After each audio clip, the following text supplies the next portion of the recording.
একবার খলিফা হারুন আর রশিদ পানি পান করতে যাবেন।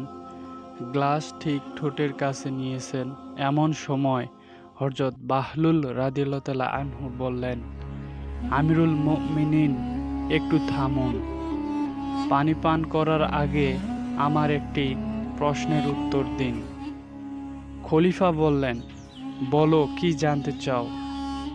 বাহলুল রাদিয়াল্লাহু তাআলা আনহু বললেন, মনে করুন আপনি প্রচণ্ড তৃষ্ণার্ত হয়ে এমন মাঠে আছেন যেখানে পানি নাই।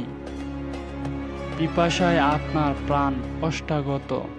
এমন অবস্থায় আপনি এক গ্লাস পানির জন্য কতটা মূল্য ব্যয় করবেন?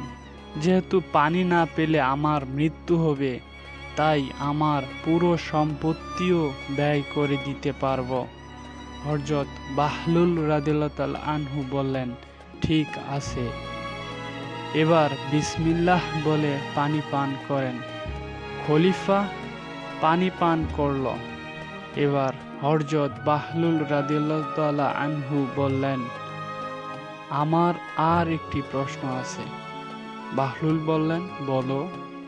বাহলুল রাদিয়াল্লাহু তাআলা আনহু বললেন, এই পানি যদি আপনার শরীর থেকে না বের হয়, পেটেই জমা থাকে, প্রস্রাব বন্ধ হয়ে যায়, সেই পানি বের করবার জন্য কত টাকা ব্যয় করবেন?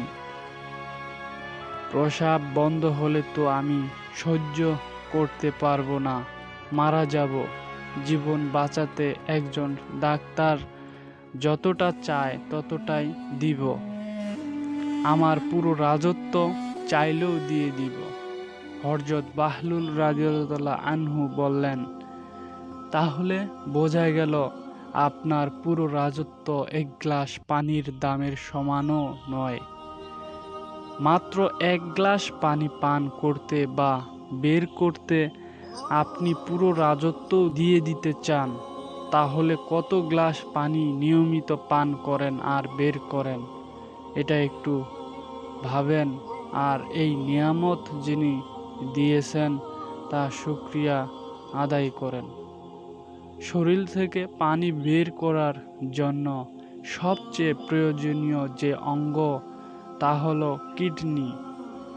করাচির এক ডাক্তারকে কিডনি বিশেষজ্ঞ তিনি একবার একজন সাংবাদিক প্রশ্ন করেছিলেন তাকে, বিজ্ঞান এখন তো উন্নত, আপনারা একজনের কিডনি অন্যের শরীরে প্রতিস্থাপন করেন, তাহলে কৃত্রিম কিডনি তৈরি করতে পারছেন না কেন?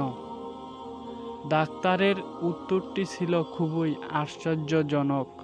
তিনি বলেছিলেন, সায়েন্সের এই উন্নতি সত্ত্বেও কৃত্রিম কিডনি তৈরি করা খুব কঠিন। কারণ আল্লাহ তাআলা কিডনির ভেতরে যে চালনি যুক্ত করেছেন তা খুব সূক্ষ্ম এবং পাতলা।